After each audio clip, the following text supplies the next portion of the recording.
Waking up one morning, and your child is just gone. No note, no warning, just vanished. That was the nightmare Abdul Khan's father lived through every single day for 7 years. Until one ordinary day everything changed. What happened to Abdul? And how did a Netflix episode unlock the truth? Welcome to The Missing Returned, where we bring you the real emotional stories of people who disappeared and were found. Today's story is not just about a missing child. It's about hope, heartbreak, and the power of never giving up. Abdulaziz Khan was just 8 years old when he vanished in 2017. His father, Baisar Khan, dropped him off at his mother's home in Santa Clara, California, as part of a court-ordered visitation agreement. But when he came back to pick him up, the house was empty. Abdul, his mother Rabia Khan, and all traces of them were gone. Police were called. Reports were filed. But as weeks turned into months and months into years, it seemed the trail had gone cold. What Baisar didn't know was that his son had been taken thousands of miles away, and that it would take the eyes of millions, and a fateful Netflix episode, to finally bring him home. Let's rewind to 2017. Baisar Khan was a devoted father. His son Abdul was bright-eyed, sweet, and loved going to school. Despite a tough custody battle, Baisar shared parenting duties with his ex-wife Rabia. But on that day, when he showed up to collect Abdul after visitation, Rabia and Abdul were gone. The house? Vacant. Rabia's phone? Disconnected. No forwarding address. No warning. It was like they vanished into thin air.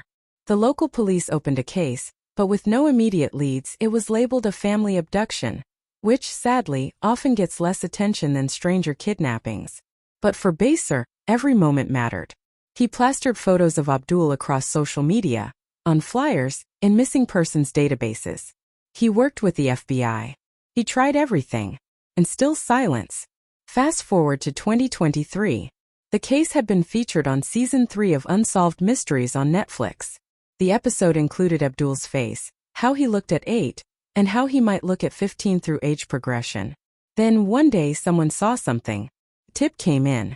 Authorities in Linwood, Washington moved quickly. They found a teenager who matched Abdul's description. After confirming his identity, it was official. Abdulaziz Khan was alive. And safe. Can you imagine what that phone call must have been like for his father? 7 years of not knowing, suddenly ending in one moment. So where had he been all these years? According to investigators, Abdul had been living under a different name with his mother. Rabia had allegedly isolated him from his father's side of the family and homeschooled him, keeping him off the radar. Why did she take him? That's still under investigation. And Rabia Khan is now facing federal charges for parental abduction. But here's what matters most. Abdul is home, reunited with the father who never gave up searching. Experts in child psychology say that children abducted by a parent often suffer from long-term trauma, identity confusion, trust issues, emotional distress. Being taken by a parent doesn't feel like love, one expert shared. It feels like betrayal. But with the right support, therapy, patience, love, Abdul's healing can begin. Legally, cases like this highlight a massive gap in how family abductions are handled. They often go unnoticed by the public unless media picks up the story. And that's exactly what saved Abdul. If you've made it this far, you're now part of the solution. Pushpin, share this story. Someone somewhere might be the key to another reunion. Organizations like the National Center for Missing and Exploited Children. And don't forget to subscribe to The Missing Returned. Because every week we bring you real stories of real people who returned. You never know whose life you might change.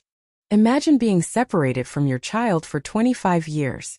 A parent who never gave up hope, endlessly searching, and fighting to bring their loved one back. Today we're sharing a remarkable story of a father's journey that will leave you speechless. This is the story of Carlos Reyes Couvertier and his daughter, Andrea Reyes. In 1999, Carlos Reyes Couvertier's daughter Andrea was just a toddler. At the time, Andrea's mother, Rosa Tenorio, who didn't have custody of Andrea, made a decision that would change their lives forever. During a scheduled visitation in New Haven, Connecticut, Rosa took Andrea and fled the country. It was a desperate act, and for years Carlos had no idea where his daughter was. Carlos never stopped looking. He traveled to Mexico countless times, following every lead, no matter how cold the trail seemed. Local police, federal authorities, and national organizations like the National Center for Missing and Exploited Children worked tirelessly on the case, but the years passed, and the search went cold. Then, in 2023, something incredible happened.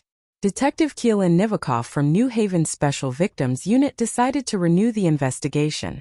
She believed she was close to uncovering the truth. After months of searching, interviews, and using social media, Nivikoff traced a woman in Puebla, Mexico, someone who might be Andrea. Detective Nivikoff didn't stop there. She reached out to Andrea and asked for a DNA sample. After a nerve-wracking wait, the results came in. Carlos had found his daughter.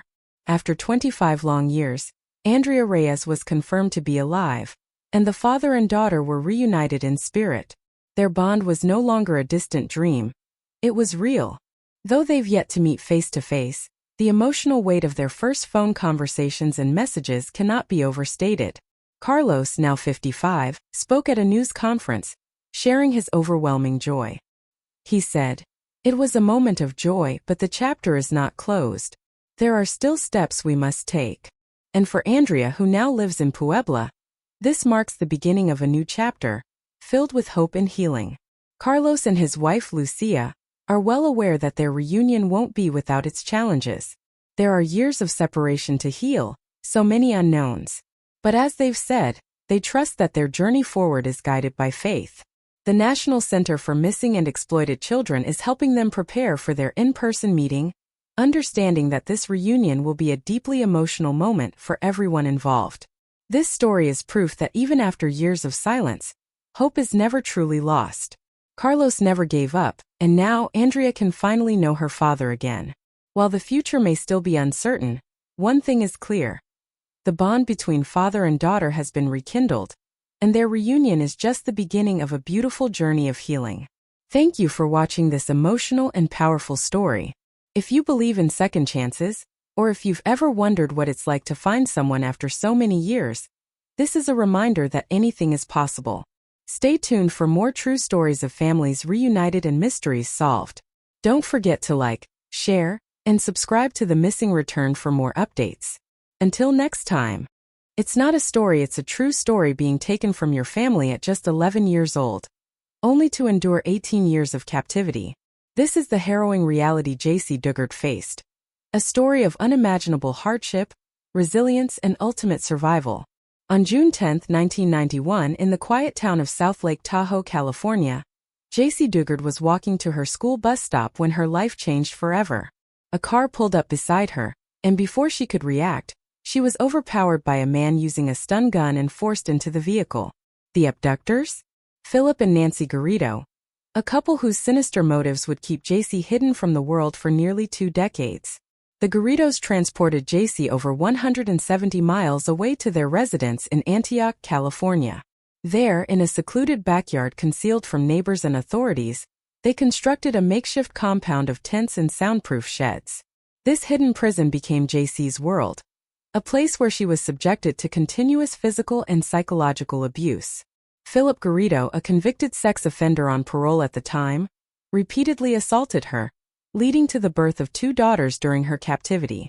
For 18 years, J.C.'s existence was confined to this backyard, her identity stripped away as she was forced to answer to a different name.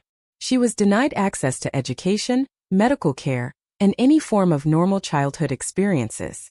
Despite the unimaginable circumstances, J.C. found solace and purpose in raising her daughters, striving to provide them with as normal a life as possible within the confines of their captivity. The breakthrough in J.C.'s case came in August 2009. Philip Garrido visited the University of California, Berkeley campus with J.C.'s 2 daughters, seeking permission to hold a religious event. His erratic behavior and the unusual demeanor of the girls raised red flags for campus police officers Allison Jacobs and Lisa Campbell. Their intuition led them to conduct a background check, revealing Garrido's status as a registered sex offender on parole. Acting swiftly, the officers contacted Garrido's parole officer, leading to a meeting where J.C., still identifying herself as Alyssa, was present. Through careful and compassionate questioning, authorities were able to uncover her true identity. After 18 years of being missing, J.C. Dugard was finally free. The legal repercussions for the Garridos were severe. Philip Garrido was sentenced to 431 years to life in prison, while Nancy Garrido received a sentence of 36 years to life.